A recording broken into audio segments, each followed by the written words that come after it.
Good morning, student. Once again, you are welcome in e-learning program of Modern English School Nevada. My dear students, we are revising the doubt lesson, first lesson of history, rise of nationalism in Europe. Today, we are going to discuss about the unification of Germany and Italy. Okay, so let students see first about Germany. For your better knowledge, you must understand that Germany was disintegrated into more than 300 small states before Napoleon Bonaparte. Okay, it was disintegrated in more than 300 small states, and these all states have no common identity among the people. But due to the invention of students, due to the invasion of Napoleon, due to his invasion, these 300 small states now merge into 39 confederation state. Okay, so it became now easy to unify Germany, since now it has students reduced from 300 to 39 states. Okay तो ये आपके better knowledge के लिए है. अब unification of Germany अगर हम देखते हैं तो the first attempt of unification of Germany was made by Frankfurt parliament which was set up in 1848, but this Frankfurt parliament failed to unify Germany as the king of Prussia rejected the proposal of Frankfurt parliament. Okay, he rejected a student's proposal there. After students, you see Otto von Bismarck, who is considered as architecture of Germany, became the chancellor of Prussia in 1862. Okay, 1862. He was a great diplomatic leader. He was great diplomatic leader, students. He adopted the policy blood and iron policy, because he recognized that unification of Germany is not possible through the people movement. It is only possible under Prussia. That is why he extended the power of Prussia. As he was a great diplomatic leader. And first of all, students, he defeated Denmark in Battle of Sardinia.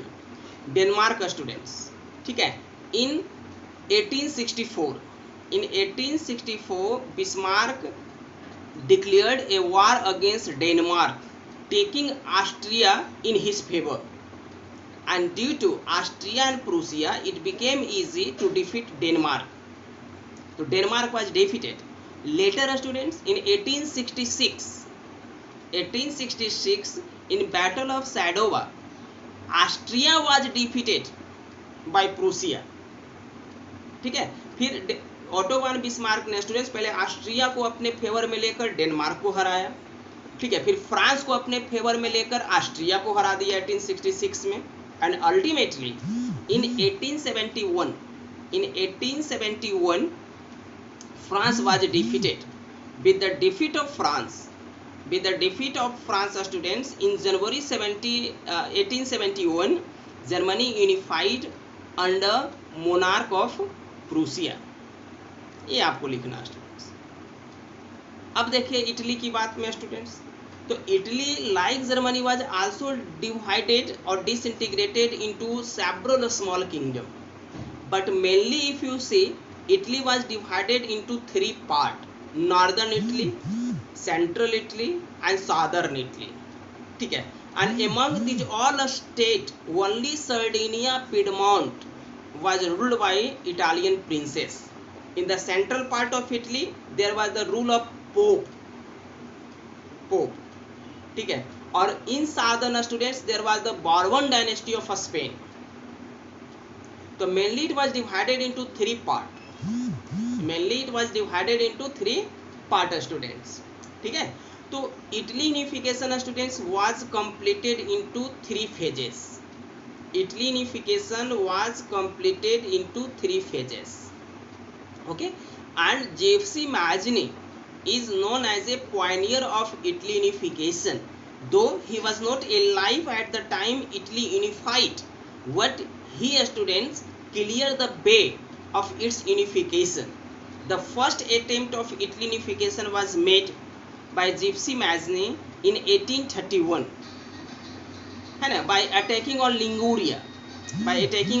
Liguria, but he failed, students. 21, he failed.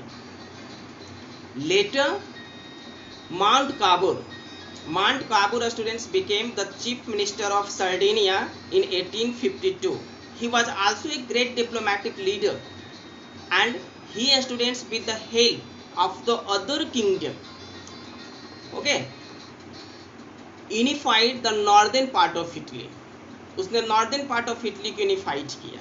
Later, the second phase students we see was completed by Garibaldi, who without disturbing the central Italy students entered into southern Italy of two states of Sicily, and there with the help of Red Shirt क्या था, an organized armed organization था, ठीक है. तो with the help of Red Shirt, Garibaldi now students unified the southern Italy.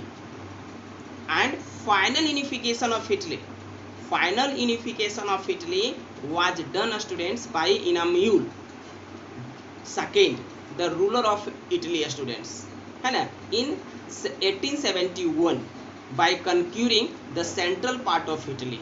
In this way unification of Italy was completed. अब एक topic और है स्टूडेंट्स आपका, टेंशन इन वैल्कन, है ना. इंग्लैंड का इंक्लूड नहीं है, इंग्लैंड का जो है वो हटा दिया गया, ठीक है. तो वैल्कन की जहाँ तक बात आती है, ठीक है, अगर हम वैल्कन की बात को देखें स्टूडेंट्स, तो देखिए हम क्या कहें कि आप the sentiment of nationalism change with the change of time in quarter half of 19th century.